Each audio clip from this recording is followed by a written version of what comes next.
Close your eyes. Now imagine something impossible. A door opening in the sky, a city floating on clouds, or a version of yourself who didn't give up. That's imagination. Your mind's most powerful architect. The part of you that refuses to be limited by what already exists. Welcome to the inner mind.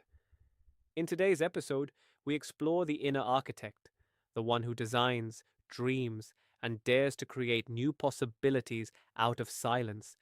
Every invention, every work of art, every revolution began first as a thought, a spark invisible to the world but vivid in one human mind. Before airplanes, someone imagined flight. Before maps, someone imagined direction. Before love songs, someone imagined being understood. Imagination is the bridge between what is and what could be. Where logic stops, imagination begins, drawing blueprints for a reality that doesn't yet exist. The brain doesn't distinguish much between imagining and experiencing. When you picture a sunrise or a kiss, the same neural circuits activate as if you were seeing or feeling it for real. That means imagination isn't just fantasy, it's rehearsal for creation.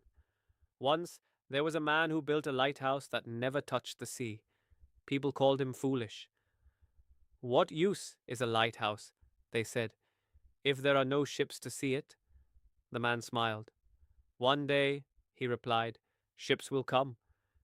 For years he built in silence, stone upon stone, guided only by the image in his mind.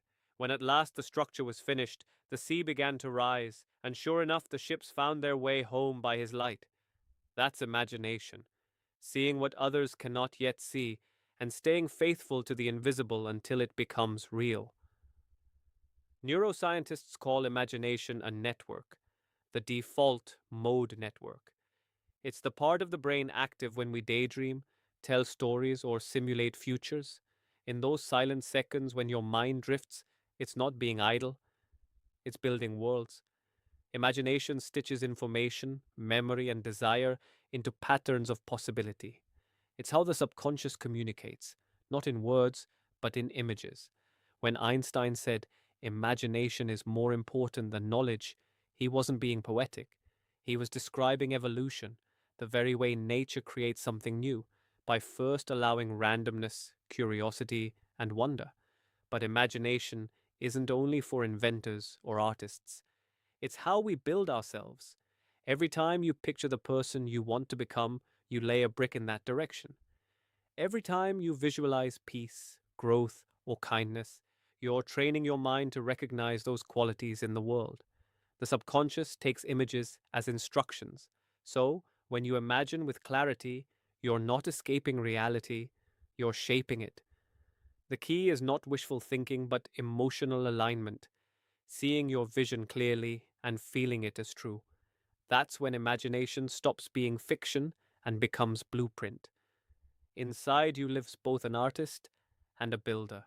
The artist dreams, the builder designs, and together they create the architecture of your future. The world outside often calls imagination impractical, but what's more practical than becoming who you imagined? So, dream bravely, build patiently, and remember, every great cathedral of mind and matter begins as a single image, drawn in the quiet by the architect within. Thank you for listening to The Architect Within, Imagination. In our next episode, The Invisible Puppet, Ego, we'll step into the mirror of self, the ego, exploring how identity both protects and confines us. Until then, take a moment today to imagine something gently impossible, and believe even briefly that your mind might just be building it already.